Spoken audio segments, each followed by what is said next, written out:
দেখুন এই পৃথিবীতে আপনাকে আমাকে যারা যেতটুকু ভালোবাসে স্বার্থের জন্য ভালোবাসে, কিন্তু যিনি রব তিনি একমাত্র বান্দাকে ভালোবাসেন, আদর করে ভালোবাসেন। আল্লাহ তাআলা যেখানে কোনো কিছুই পাবেন না সেখানে মহান আল্লাহ তাআলার সাহায্য অবশ্যম্ভাবী।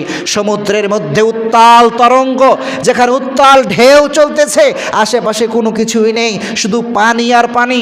এমন মুহূর্তে একটা ছোট্ট নৌকার মধ্যে আপনি একাই আছেন, ধরেন পৃথিবীর কেউ নেই ওই সময়। তখন দেখলেন পশ্চিম গগনে প্রচণ্ড কালো এবং রঙিন হয়ে ভেসে আসছে ঝড় আবহাওয়া এবং প্রচণ্ড বৃষ্টি।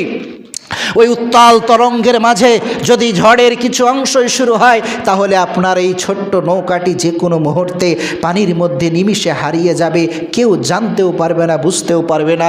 ওই মুহূর্তে আপনি আপনার আমার পিতামাতা কেউ কাছে পাবেন না। যারা পৃথিবীর মধ্যে ন্যূনতম যদি নিঃস্বার্থ ভালোবেসে থাকে সেটা হচ্ছে পিতামাতা, সে পিতামাতাও কেউ পাশে পাবেন না।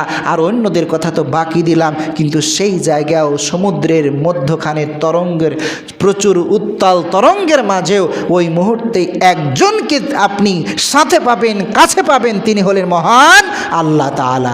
আল্লাহ তাআলাকে ডাক দিলে তিনি কাছে পাবেন। এই হচ্ছেন সেই মহান আল্লাহ তাআলা। এর জন্য তার আমরা প্রিয় বান্দা হওয়ার জন্য চেষ্টা করি, আমরা তাকে বোঝার চেষ্টা করি।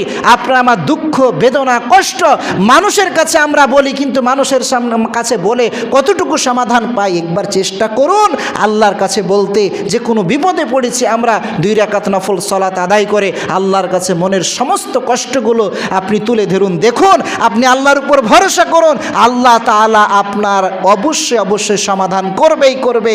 আসমান থেকে আল্লাহ আরশ থেকে নেমে এসে সরাসরি করবে না, কিন্তু আল্লাহ যে কোনো যে কোনো উপায়ে আল্লাহ তাআলা আপনার সমাধান করে দেবেন, আপনি কল্পনাও করতে পারবেন না। আল্লাহ আমাদের কবুল করুক। আল্লাহুম্মা আমিন।